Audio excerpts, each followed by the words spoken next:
तो बच्चों, आप सबका स्वागत है साइंस ऑफ फिजिक्स के चैनल में। तो अभी हम क्लास 11 के फिजिक्स का कोर्स स्टार्ट करने वाले हैं। तो पहला जो चैप्टर है उसमें आप लोग पढ़ेंगे यूनिट्स एंड मेजरमेंट्स। ठीक है, तो नाम से ही आप लोग क्लियर है कि ये यूनिट्स और मेजरमेंट्स के ऊपर यहाँ पे हम बात करेंगे, यूनिट्स और मेजरमेंट्स के ऊपर। ठीक है, तो ये वेरी फर्स्ट चैप्टर है फिजिक्स का। तो हम फिजिक्स के बारे में थोड़ा बात कर लेते हैं। पहले हम फिजिक्स के बारे में बात करें उससे पहले साइंस के बारे में थोड़ा सा बात कर लेते हैं। ठीक है, तो साइंस क्या चीज है? साइंस वो चीज है जिसमें हम नेचर को स्टडी करते हैं, उसके फंडामेंटल्स को जानते हैं, उसके रूल्स और रेगुलेशंस को फॉलो करते हैं और कुछ लॉ अपने एस्टेब्लिश करते हैं। ठीक है, तो बेसिकली इसका डेफिनेशन की अगर हम बात करें तो हम क्या देखेंगे? It is the study of nature.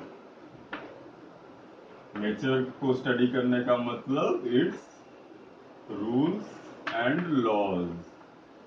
Nature के कुछ रूल्स एंड लॉज होते हैं, उनको हम लोग स्टडी करेंगे एंड वैलिडेटिंग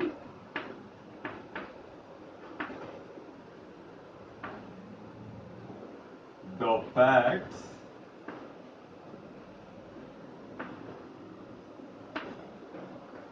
थ्रू एक्सपेरिमेंट्स।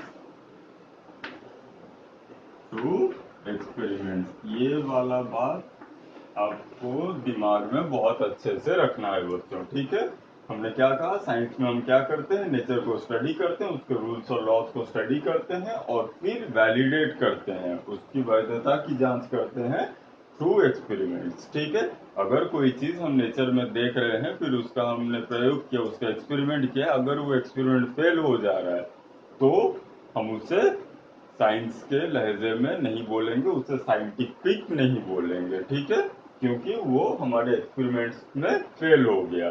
तो जायज बात है, अगर नेचर में कोई चीज हो रहा है लेकिन वो एक्सपेरिमेंट में पता नहीं चल रहा है तो हम कहीं पे लैक कर गए हैं, हमारी देखने की शक्ति में कहीं पे कमी आ गई है, जिसकी वजह से हमारा एक्सपेरिमेंट कामयाब नहीं हो पाया। ठीक है, ये बेसिक सा डेफिनेशन था साइंस के बारे में। अभी हमारा सब मेन जो सब्जेक्ट है वो है फिजिक्स का। तो अगर हम थोड़ा सा फिजिक्स के डेफिनेशन के बारे में बात करें तो हम क्या देखेंगे? What is physics? Physics is nothing but a branch of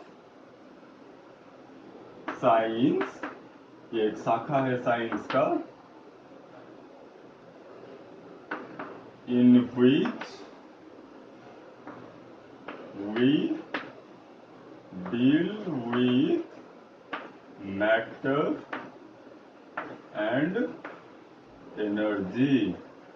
तो ये फिजिक्स क्या है? वो शाखा है साइंस का जिसमें हम मैटर और एनर्जी के साथ डील करते हैं। ठीक है, साइंस ये रहा, फिजिक्स इसे हम कहते हैं। ठीक है, हो गया।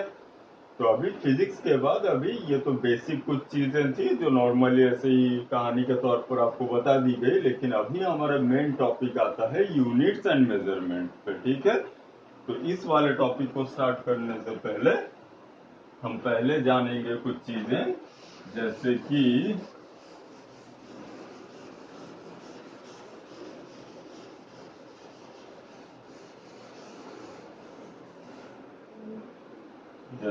पहला हमारा निकल के आता है फिजिकल क्वांटिटी।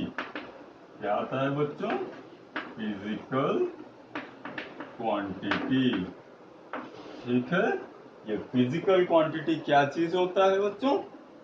फिजिकल क्वांटिटी, देखिए इसके नाम से ही क्लियर है, ये फिजिकल क्वांटिटी क्या है? फिजिकल का मतलब वो चीजें जो हम अपने आंखों से देख सकते हैं, शरीर से उसको महसूस कर सकते हैं, वो सारी चीजें हमारे क्या हो जाएंगे? फिजिकल चीजें। और फिजिकल क्वांटिटी का मतलब क्या होता है? जब हम उन चीजों को गहन करते हैं, जब उनको हम जांचने परखने की कोशिश करते हैं, तो उन सारी चीजों को हमने एक नाम दिया है physical quantity.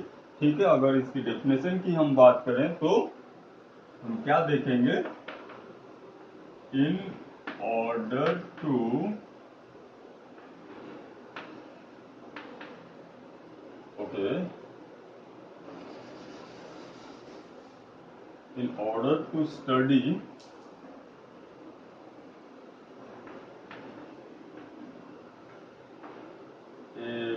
physical phenomena scientifically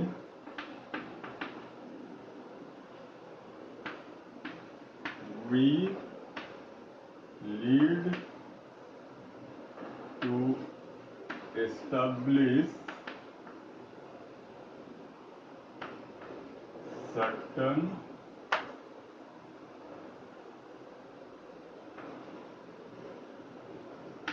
parameters of measurement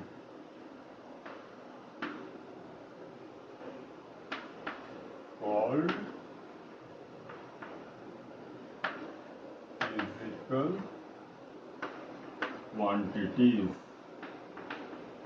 ठीक है बच्चों, तो इन ऑर्डर टू, देखिए डेफिनेशन में हमने क्या लिखा, in order to study a physical phenomena. ठीक है, अगर कोई चीज घटित हो रही है कहीं पे, कोई चीज जैसे आप एक गाड़ी आपके सामने से गुजर के गई, ठीक है, तो गाड़ी जो गुजर के गई उसमें हमने क्या देखा कि अगर ऐसे ही सोच लीजिए आप रास्ते में चलते हुए आपके सामने से एक गाड़ी है, आप गाड़ी में क्या क्या चीजें देखते हो, हम देखते हैं वो गाड़ी का कलर क्या था, गाड़ी की गति कितनी थी, गाड़ी किस दिशा में जा रही थी, किस डायरेक्शन में जा रही थी, कितने स्पीड में जा रही थी, गाड़ी का कलर क्या था। तो ये सारे जो चीजें हैं ये सारे फिजिकल क्वांटिटीज कहलाएंगे।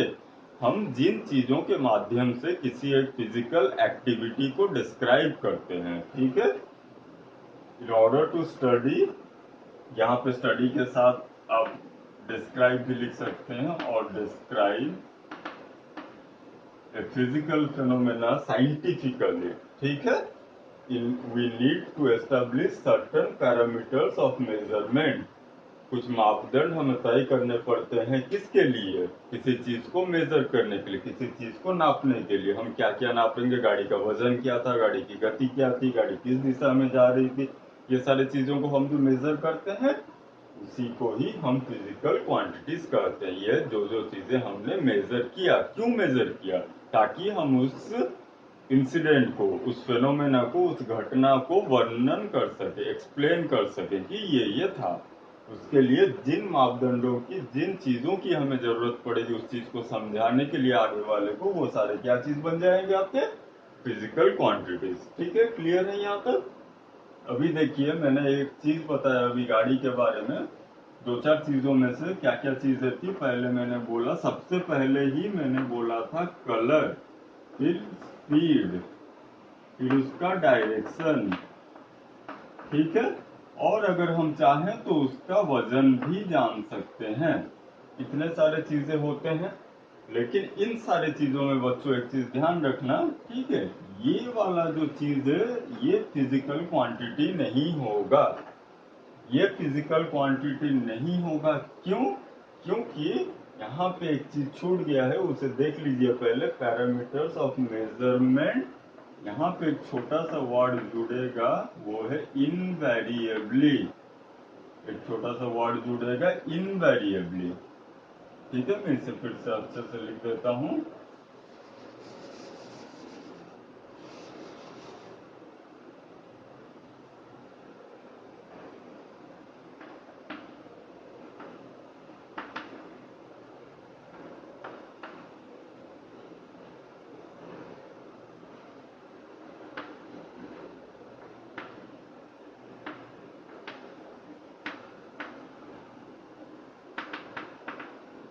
ठीक है, in order to study or describe a physical phenomena scientifically, we need to establish certain parameters of measurement invariably called physical quantity। ये इनवेरिएबली, ये जो शब्द है इसका अर्थ क्या निकल के आता है, वो सारी चीजें जो वैरी नहीं कर रही है, जो बदल नहीं रही है। लेकिन कलर के केस में हम क्या जानते हैं, बहुत लोग जानते होंगे, कुछ लोग नहीं जानते होंगे। तो ये जो कलर चीज है वो वैरी कर जाता है, वो हमारे रोशनी के ऊपर वैरी करता है। जैसे कि कोई अगर चीज आप देख रहे हैं लाल, सफेद रोशनी में जो आपको लाल दिख रहा है वही नीली रोशनी में फिर काला दिख जाएगा, ठीक है, ये हम आगे पढ़ेंगे जब लाइट चैप्टर के बारे में बात करेंगे, ये सारी चीजें हम अच्छे से फिर से पढ़ेंगे। लेकिन अभी के लिए ये जो कलर होता है ये फिजिकल क्वांटिटी में नहीं आता है। भले ही ये फिजिकली हमें दिख जाए, हम किसी चीज को एक्सप्लेन करने के लिए उसके कलर को इनवेरिएबली बोलते हैं, लेकिन scientifically colour is not a physical quantity. ठीक है बच्चों, ये याद रखना। अभी आगे हम बात करते हैं इसके नेक्स्ट जो हम लोग जानेंगे। अभी ये हमने फिजिकल क्वांटिटीज जाना, लेकिन फिजिकल क्वांटिटी को दो हिस्सों में बांटा गया है। Physical quantities are classified into two categories. ठीक है, वो दो कैटेगरीज क्या हैं? फिजिकल क्वांटिटीज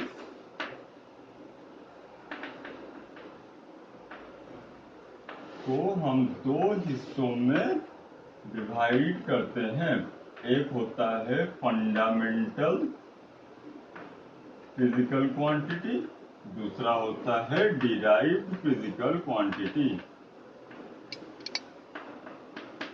ठीक है, डिराइव्ड फिजिकल क्वांटिटी। PQ में फिजिकल क्वांटिटी के लिए लिख रहा हूं, आप लोग समझिएगा। ठीक है, ये फंडामेंटल फिजिकल क्वांटिटी कुछ होते हैं, डिराइव्ड फिजिकल क्वांटिटीज कुछ होते हैं। ठीक है, क्या है ये fundamental physical quantity?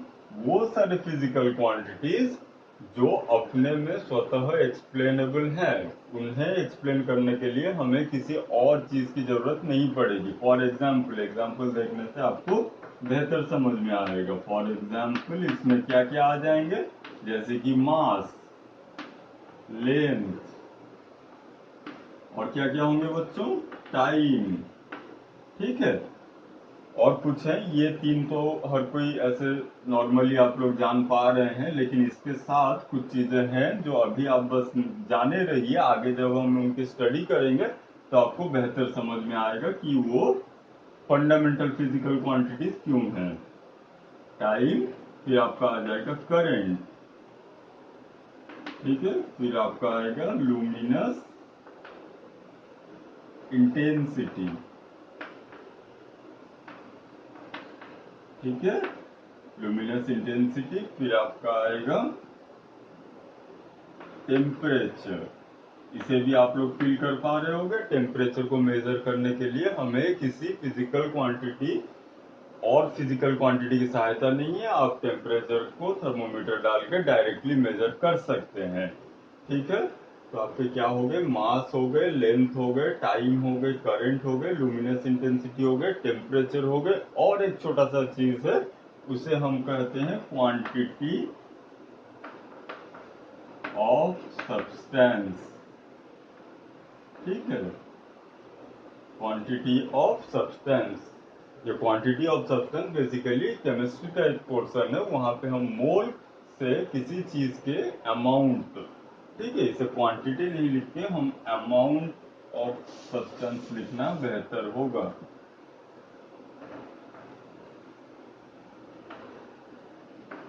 Amount of any entity, ये ज्यादा परफेक्ट होगा। ठीक है, किसी भी चीज का ये एंटाइटी, ये बेसिक, ये जरूरी नहीं है कि ये सब्सटेंस हो, ये किसी भी चीज के परिमाण को मेजर करने के लिए हम एक चीज को रखते हैं, वो होता है, जैसे कि देखिए अभी छोटे तरीके पे अगर हम सोचना चाहें तो डजन। ठीक है, एक डजन केले दे दो हमें, तो वो डजन क्या है? हम उससे भी मेजर कर रहे हैं नंबर्स को। तो जो नंबर मेजर करने वाला है उसके लिए हमें किसी और चीज की जरूरत नहीं पड़ेगी। ठीक है, ये सारी चीजें आ जाएंगे किसमें? फंडामेंटल फिजिकल क्वांटिटीज में। डिराइव्ड फिजिकल क्वांटिटीज में क्या चीजें आएंगे? इसके फॉर एग्जाम्पल में हम क्या देख सकते हैं, जैसे कि देखिए आप लोग हर कोई जानते होंगे स्पीड। स्पीड क्या होता है? Distance by time. ठीक है, तो अगर किसी चीज का हमें स्पीड जानना है तो उसे उसके लिए हमें क्या जानना पड़ेगा? वो कितना डिस्टेंस मूव कर रहा है, ट्रैवल कर रहा है, कितने टाइम में। समझ में आया बच्चों? तो यहाँ पे स्पीड को जानने के लिए हमें डिस्टेंस को जानना पड़ेगा, टाइम को जानना पड़ेगा। ये डिस्टेंस क्या है? एक फंडामेंटल फिजिकल क्वांटिटी है, क्योंकि ये डिस्टेंस कुछ भी नहीं, लेंथ है, और लेंथ हमने यहाँ पे क्या देखा था? Fundamental physical quantity. टाइम हमने क्या देखा था? Fundamental physical quantity. तो डिराइव्ड फिजिकल क्वांटिटीज क्या हो जाएंगे, कौन कौन से हो जाएंगे? Those physical quantities which have been derived from two or more fundamental physical quantities. इनको मिला के हम जिन क्वांटिटीज को बनाएंगे वो डिराइव्ड फिजिकल क्वांटिटीज होंगे। लेकिन ये सारे फिजिकल क्वांटिटीज ये अपने में ही काफी है, ठीक है। इनको डिराइव करने के लिए हमें इनकी जरूरत नहीं पड़ेगी या किसी की जरूरत नहीं पड़ेगी, इन्हें हम डायरेक्टली मेजर करेंगे, ठीक है। तो डेफिनेशन में हम क्या लिख सकते हैं? Those physical quantities which can be measured और which are measured directly are called fundamental physical quantities without taking help of any other physical quantity or parameter of any other physical quantity. Okay? ये fundamental physical quantities हो गए, ये derived physical quantity हो गए। समझ में आया बच्चों? अभी आगे हम लोग बात करते हैं, अगर फिजिकल क्वांटिटीज की बात हो रही है तो फिजिकल क्वांटिटी हम मेजर करेंगे। अगर मेजर करेंगे तो कैसे मेजर करेंगे? किसी भी चीज को अगर हम मेजर करते हैं, जैसे कि कोई भी मेजरेबल चीज, हम क्या बोल सकते हैं एग्जाम्पल के तौर पर? 5 सेंटीमीटर, 2 किलोमीटर, 15 केजी, ये सारे मेजर्ड क्वांटिटीज हैं, इनको हमने मेजर किया है। अगर हमने इनको मेजर किया है और उन्हें जब हम रिप्रेजेंट कर रहे हैं तो फॉर एग्जाम्पल हमने लिखा 5 केजी।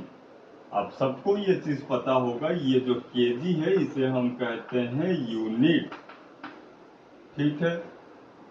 ये बचपन में हर कोई पढ़े रहते हैं हम सब। यूनिट का मतलब ये केजी, ये बन जाता है यूनिट। लेकिन अभी 11th में हम इस चीज को पढ़ रहे हैं, साइंस स्ट्रीम में इस चीज को पढ़ रहे हैं, तो इसको थोड़ा ज्यादा बेहतर तरीके से हम जानने की कोशिश करेंगे। तो अगर यूनिट के बारे में हम बात करने चाहें तो यूनिट क्या हो रहा है, देखिए देख लीजिए एक बार। सपोज हमने कहीं पे लिखा 10 किलोमीटर, हम बात कर रहे हैं यूनिट की। ये यूनिट जो शब्द है इसका मतलब ही होता है 1, ठीक है। यूनिटी हमने सुना होगा, देश में अखंडता बरकरार रखनी चाहिए, unity, we need to keep unity in our nation, we shouldn't fight. तो 1 को ही हम यूनिट लिख के रिप्रेजेंट करते हैं। यहाँ पे जब हमने ये 10 किलोमीटर लिखा तो ये 10 किलोमीटर कुछ भी नहीं, हमें एक 1 बता रहा है और उसके साथ में 10 है, तो ये दोनों मल्टीप्लाई हो जाएंगे और यूनिट जो था वही हो जाएगा। मतलब ये ये किलोमीटर कुछ भी नहीं, यूनिट है, तो इसका मतलब 1 किलोमीटर, सामने 10 है तो उस 1 किलोमीटर का 10 टाइम्स, ठीक है। 1 किलोमीटर का 10 टाइम्स जितना होगा उसी को ही हम 10 किलोमीटर बोल रहे हैं। इसी की वजह से इस वाले चीज को हम क्या नाम से बोलते हैं? इसे हम यूनिट बोलते हैं। क्यों? क्योंकि ये एक सिंगल चीज को दर्शाता है, इंडिकेट करता है, ठीक है। तो अगर हम यूनिट के डेफिनेशन को लिखने जाएं तो डेफिनेशन में हम क्या देखेंगे?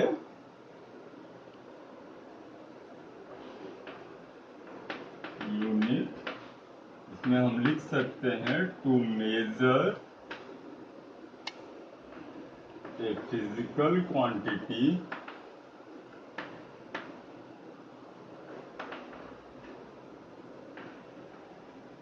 we need, और हैव भी लिख सकते हैं आप, हमें जरूरत पड़ती है या हमने किया हुआ है। we need और have to standardize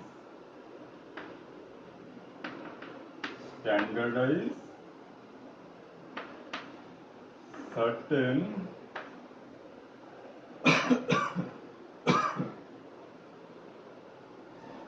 measurements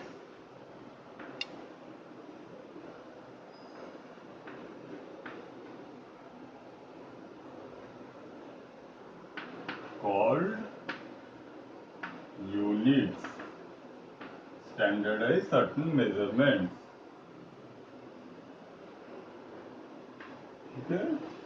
ये जो स्टैंडर्डाइज वाला चीज है इसे अभी समझिए। हमने क्या किया है, कुछ चीजों को स्टैंडर्ड पहले से मेजर करके रखा है, उन्हीं के टर्म्स में हम चीजों को बताते हैं। तो हम क्या लिख सकते हैं इसके आगे? we represent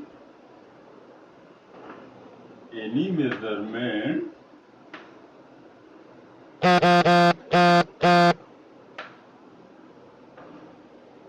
in real multiples of these standardized parameters, और जिन्हें हम यूनिट्स कहते हैं। ठीक है, तो अभी जो हमने 10 किलोमीटर की बात की थी, 10 किलोमीटर की बात की थी, वहां पे ये यूनिट था, ये वो मल्टीपल था। ठीक है, in multiples of we represent any measurement, कोई भी मेजरमेंट वी रिप्रेजेंट हम कैसे दर्शाते हैं, इन रियल मल्टीपल्स। ये रियल वाला टर्म जब आप 11th में कॉम्प्लेक्स नंबर के बारे में पढ़ोगे तब इस रियल का वैल्यू आपको पता चलेगा। तो real multiples of the standardise, मतलब अभी के लिए आप बस मल्टीपल्स हो जाने रखिए ऑफ दी स्टैंडर्डाइज पैरामीटर्स। ठीक है, अगर हम कहीं पे 1 किलोमीटर का एक पर्टिकुलर मेजरमेंट है, उसके 10 गुने चीज को हम 10 किलोमीटर बोलेंगे। ठीक है, ये जो 10 किलोमीटर फिजिकल क्वांटिटी था लेंथ का, उसे हमने रिप्रेजेंट करने के लिए किसका सहारा लिया, यूनिट का सहारा लिया। ये 10 किलोमीटर नहीं हो के यहाँ पे ये 2.5 भी हो सकता है। 2.5 ग्राम सपोज वजन कहीं पे कर रहे हैं, तो ये 1 ग्राम, ये एक स्टैंडर्डाइज्ड वैल्यू इसका रहता है। इसके साथ हमने 2.5 को मल्टीप्लाई कर दिया तो वो कितना आ गया, 2.5 ग्राम। ठीक है, तो बच्चों एक चीज जाने रखिए, ये जो स्टैंडर्डाइज चीजें हैं ये दुनिया में कहीं ना कहीं म्यूजियम्स में इनको संरक्षित करके कंजर्व करके रखा गया है। ठीक है, तो उसी के बेसिस पे हम लोग इन सारी चीजों को मेजर करते हैं। अगर ये स्टैंडर्डाइज नहीं रहते कहीं पे, तो ऐसा हो सकता है कि हमारे घर में एक स्केल है, हम उससे मेजर कर रहे हैं, सपोज वो स्केल अभी हमें इतने को 1 सेंटीमीटर बता रहा है, ये आपके पास स्केल है। ठीक है, तो ये इतने लेंथ में 1 सेंटीमीटर बता रहा था। गर्मी के मौसम में हमें पता है चीजें एक्सपेंड करती है, फैल जाती है, लंबे हो जाते हैं। तो ये स्केल गर्मी के मौसम में सपोज थोड़ा लंबा हो गया, जब ये लंबा हो गया तब आपको यहाँ पे ये 1 सेंटीमीटर बता रहा हो, क्योंकि मार्किंग तो अभी भी वही है, लेकिन ये लंबे हो जाने की वजह से क्या हुआ, जो यहाँ का मार्किंग था वो सड़क के यहाँ तक आ गया है, सड़क के यहाँ तक आ गया। अगर यहाँ तक आ गया तो वो मार्किंग अभी 1 सेंटीमीटर यहाँ पे दिखाएगा, तो हमारा जो लेंथ का मेजरमेंट होगा उसमें फर्क आ जाएगा। ठीक है, तो इसलिए इनको स्टैंडर्डाइज करने के लिए इनको म्यूजियम में कंजर्व करके रखा गया है। नेचुरल